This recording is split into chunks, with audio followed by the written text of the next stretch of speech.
All right, guys, what is going on? Welcome back. Hope you're having a good day.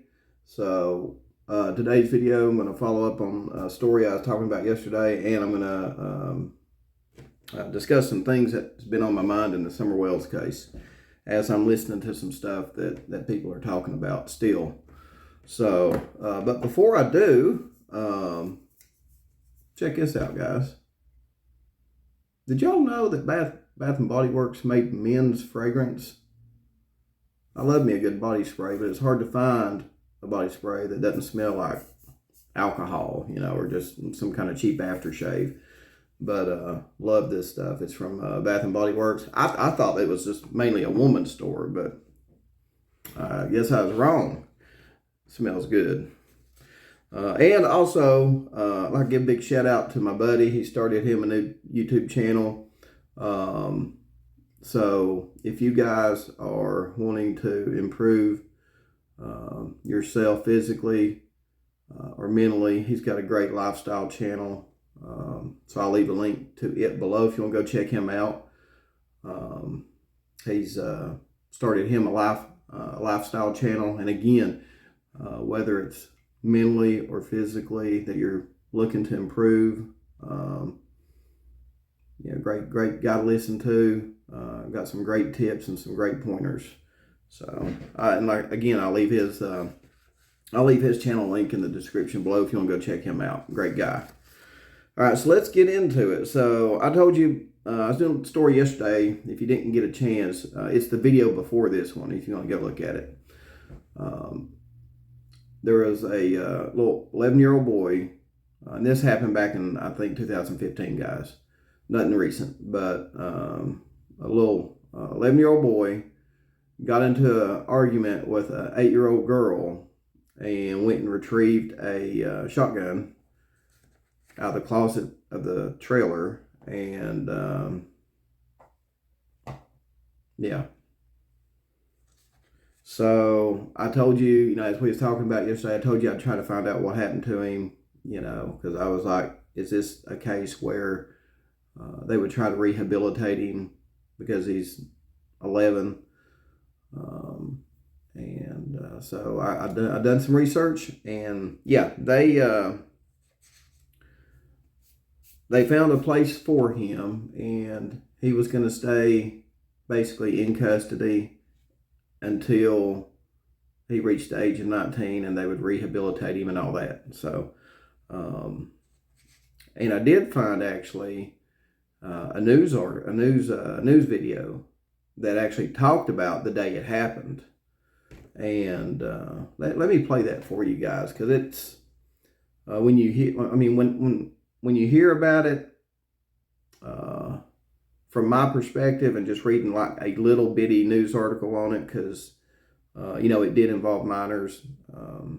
It didn't give much information, but apparently the Knox News Sentinel interviewed the trailer park manager who dialed 911 when it happened, and she gives her take on how everything went down that day. So let me play it for you guys.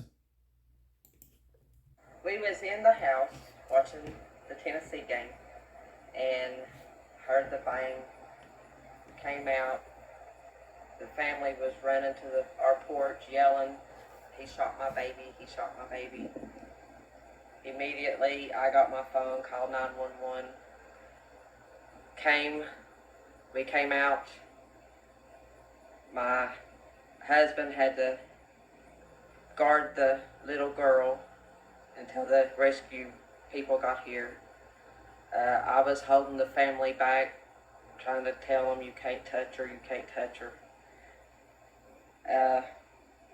Having to keep a mama away from her baby, being a mama, is really hard. That is the most difficult thing I've ever done. The little boy's mama opened the back door, asked what happened. We all told her. She slammed the door, locked it, and went back in the house. And we never seen her after that. In her grief and disbelief that the mama of the little boy wouldn't come outside to check on her, she did hit the window and break it, which I don't blame her. I mean, I probably would have done the same thing. You gave her a towel. I gave her a towel because she had blood on her hands and stuff like that. I gave her a blanket because it was in the evening, it was getting cool, and she was very distraught. Very. Everybody you talked to indicates there was no angry words. Everybody, even the children that witnessed it, the little girl's sister and the little girl's friend, there was nothing. They was playing, talking. There you go, guys. So the little girl's sister and that little girl's friend witnessed it. I mean, can you witness man, imagine witnessing your sibling being, their life being taken like that, over an argument. And everybody hears kids, guys. Everybody hears kids. That's what's so bad about this whole situation. So, but I told you I'd do some research and find out what happened to little Benny, and his name was Benny, and the girl that he shot her name was Michaela. So Benny was sentenced until he was 19 in state custody, and during all this time, he should be. He should have got the rehabilitation services that he needed. Obviously, for an 11-year-old boy to go retrieve a shotgun and do what he done, his mindset wasn't 100% there that day. You know what I mean? So something was going on. Something was going on. So, and I tell you what would be interesting also, guys, is I'd love to see. I mean, I know the parents of the little girl who got killed. They filed a lawsuit against the parents and all that stuff. But I'd be interested in hearing how things worked out for Benny. Did the rehabilitation process, did it work? That's what I'd like to find out. And another news article that I seen too said, and I agree with them, he's still got a lot of time to mature, and as he does, obviously this is going to stick with him the rest of his life. And obviously it's going to stick with the little girl's family the rest of their life too. So just a lot of people in this where, when this stuff happens, it's just not like you're going to get over it in a year or two. It stays with you for the rest of your life. So, but I'd be interested in finding out if the rehabilitation for Benny worked out. So I might try to do some research, guys, and find out. I'd like to find out how things turned out for Benny. Now, getting into the Summer Wells case. I had some people reach out to me and ask me about the tree trimmers. So, that want to know how they work up here. Do they work differently from other places?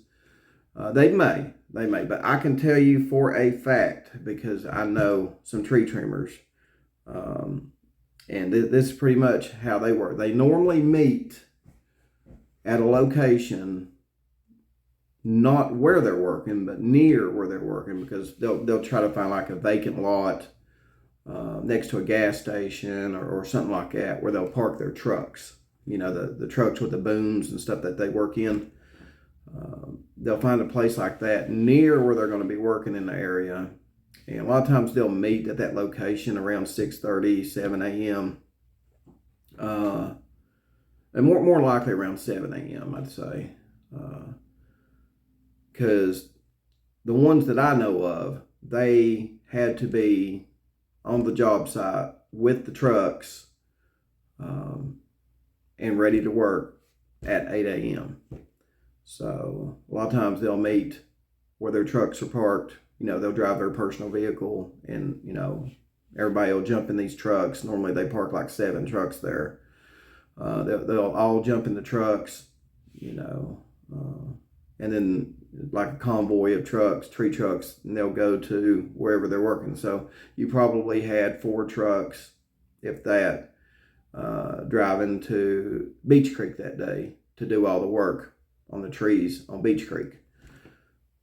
And then at the end of the day, they would normally try to wrap up around 4 o'clock. And then try to get the trucks back to where they need to be parked around 4:30ish. And then from there, they get in their personal vehicles and they go home for the day. So typically, a typical day for tree trimmers up here is 8 to 4:30. I take it. They probably pay them until they get back to the parking lot with the trucks. So I hope that explains a little bit in how the tree trimmers work up here. And I would think it's that way just about everywhere. Now, if they've got a really large job and they need to do like maybe 12-hour shifts or whatever like that, they may get at the job site at 6, or get at the trucks at 6, be at the job site at 7, and they may work till 7. They may do a 12-hour, but you gotta understand, they've got to have, number one, they got to have plenty of light to do their work, because it's dangerous work. And so I'd say most of the time they either work an 8 or a 10-hour shift. You know what I mean? Just because of the lighting situation. But in the summertime, there's a lot of sunshine. I think we normally get about 13 hours of light anyway during the summer. But I hope that helps in answering your question about how the tree trimmers work up here. So, and again, they may work similar in other states and areas too. It all depends pretty much on, I guess, the job load that they've got on them at the time. And the other thing I want to talk about, guys, is I was watching something from Jody Sue talking a long time ago on social media, and she kept on and on and on, even when Jackie Dobbs was up there. Jody Sue was hell bent on, well, this is our land. This is our land. No, Jody Sue, it wasn't your land. You was living on Andy's mama's land. So why was Jody Sue acting like her and Andy owned the land at 125 Ben Hill Road, when in fact they were just 2 flunkies living off of Andy's mama? Right? I mean, watching some of the social media stuff of Jody Sue back in the day, Lord, you thought that she owned like 100 acres and was this big, land tycoon up in Beach Creek, when in fact she didn't own shit. She was just a flunky living off that boy's mama. Actually, her and Andy were living off that boy's mama, because not unless that's been left to Andy. I don't even think that land at 125 Ben Hill Road, that land belonged to Andy. It wasn't theirs. Their name was not on the deed. You know what I mean? Now, if that was the case, then Jody Sue would have every right to say, to say and act like she's a big land tycoon up in Beach Creek. But this is just another, she's about the whole land ordeal. And a lot of YouTubers talked about this in the early stages of the investigation. They're like, Jody Sue's raising some pretty red flags because she's, cuckoo over the cuckoo's nest about all this land. She's talking out of her mind about all this land, and come to find out she didn't even own any of it. Right? I mean, hell, at least Jackie Dobbs owned his, Jody Sue. You just lived on that plot of land. You didn't own it. You just lived there. So let's get this straight.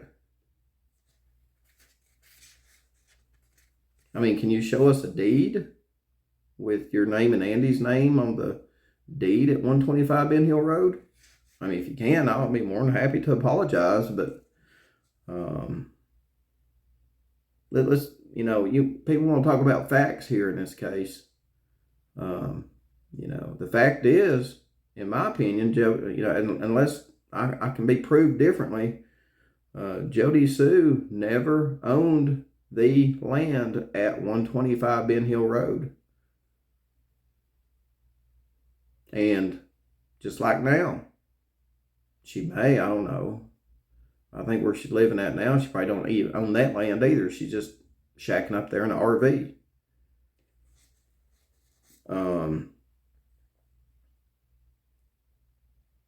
But yeah, she was going on social media like she's a big land tycoon up there in Beach Creek, when in fact, just another flunky. All right, so the next thing I want to discuss in the Summer Wells case is had some people, we was talking about the house. I think I put on my community post because some people had asked me about, can Dawn and Candace sell the house? It's not on the market, so are they selling it?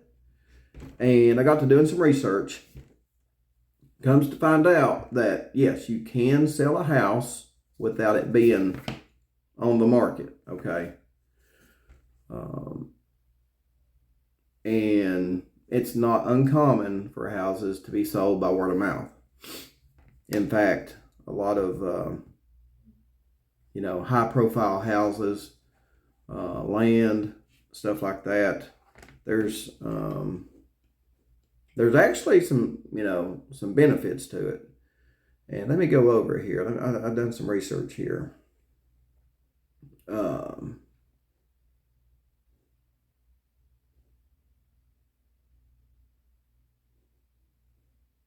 Okay, so this is an agent with Coldwell Banker.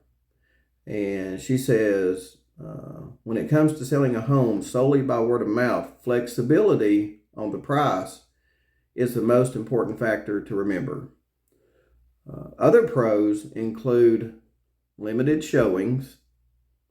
We all know how that went during the market, during the housing boom. I mean, these poor realtors, they were spending 12 to 14 hours a day doing housing, showing houses, and it was ridiculous. I mean, you had people, I remember seeing in the news that I forget what state it was, but there were people lined up for like 2 blocks for a showing on this one house. And I was like, I felt bad for that realtor. I mean, I was like, good God. And then you can also, if you're doing it word of mouth, you can also control who sees the home. So there you go too. And you can also control the time the house is for sale.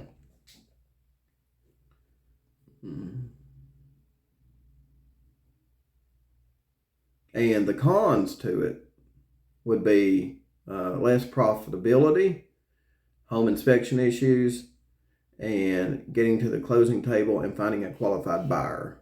Well, that last one, finding a qualified buyer, well, in Don's case, someone, comes to him and offers him $150,000, I don't think Don's going to turn it down. You know what I mean? Right now, people are throwing cash at these houses and lands, like it's getting a value meal at McDonald's. And you got people from all over the world coming here. Like this house I bought here, The guy said he had bids on it from Saudi Arabia, you know. So if you're selling a home by word of mouth and you don't have to go to a realtor, number one, you're saving on fees. If the person goes up there and looks at it and, you know, pretty much knows what they're getting into, like if they don't even care about the house, we all know about the house, right? It's basically just a garage, big huge garage that people are living in. So they could just tear down the house, take that 11 acres and build a condo complex and make like a ton of money off that 11 acres of land up there. You know what I mean? So they may not even be interested in the house. They may say, you know, hey, I'm going to give you $150,000 just, you know, for the whole thing. I'm going to tear the house down. And that, you know, that's what happened to us. That's why we moved. We was renting out a lake house, and guys like, we're going to tear it down, and I'm going to build a bunch of tiny homes in here. That way I can make more money. During that time, I thought, well, interest rates are really low right now. It'd be a great time to buy a house. So I started looking, got me a house at 2% interest. And, you know, life's good. So right now, if Don wanted to sell that house, the way the housing market, I mean, the housing market has died off a little bit. But the housing market is still very hot because you always want to look to the future of what you can do with that piece of real estate. And a lot of people that buy this stuff, you know, they're looking to flip it, make money on it, whatever. So it wouldn't be nothing for someone to come in there and just, you know, give Don $150,000 cash and snag up the 11 acres with the house on it. And what would Don Wells do with $150,000? He could get him another house either in Arkansas or Utah, or be a hell of a payment for a defense attorney, wouldn't it? I think you could get a pretty good defense attorney for $100,000. What do you think, guys? Never thought about that, did you? So it could benefit Don and Candace two ways. I mean, if they end up not getting charged with anything, they don't have to spend the money on legal fees, attorneys, anything like that, right? And they could just spend that $150,000 on a house wherever they want to move to.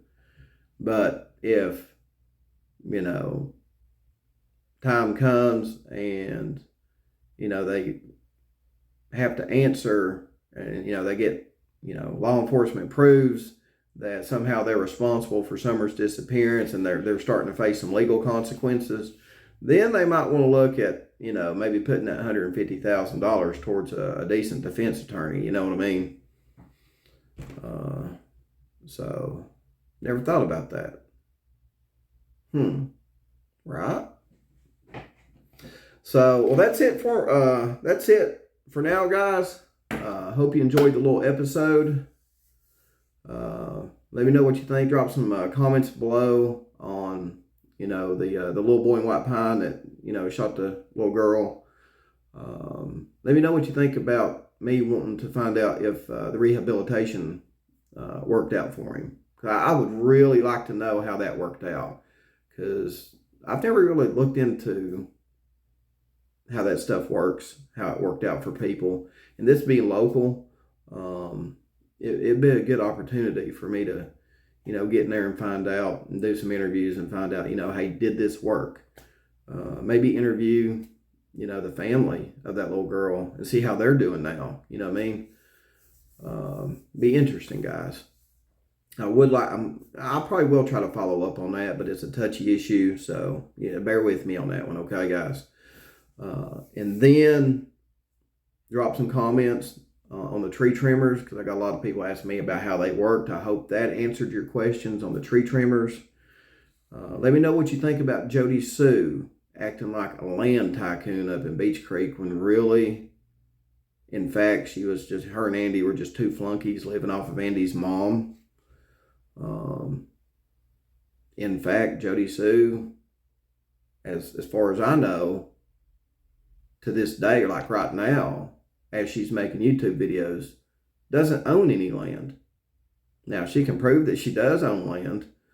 So she come a long way from the beginning of YouTube to now. I mean, or whatever, social media to now. I mean, back in the day, she was acting like a big rich land tycoon. Now, you know, she's doing YouTube videos out of an RV. I don't think she ever owned land back then, and I don't think she owns lands now. I don't think she owns any land now. So let me know what you think about her.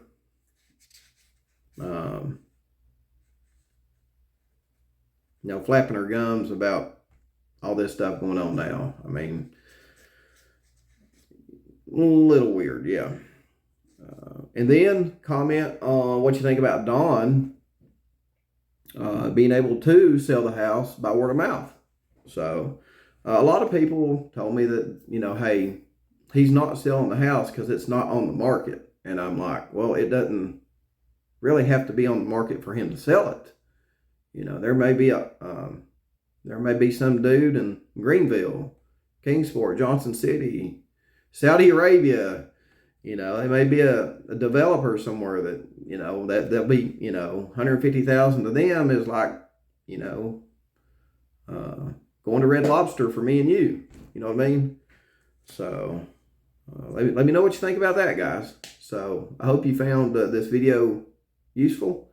If you did, give it a thumbs up, and appreciate you hanging with me, guys. Oh, be sure to go check out my friend's channel too. So if you're interested in, you know, living a healthier lifestyle, go check out his channel. Like I said, I'll leave the link for his channel in the description below. I'll see you on the next video. Peace out.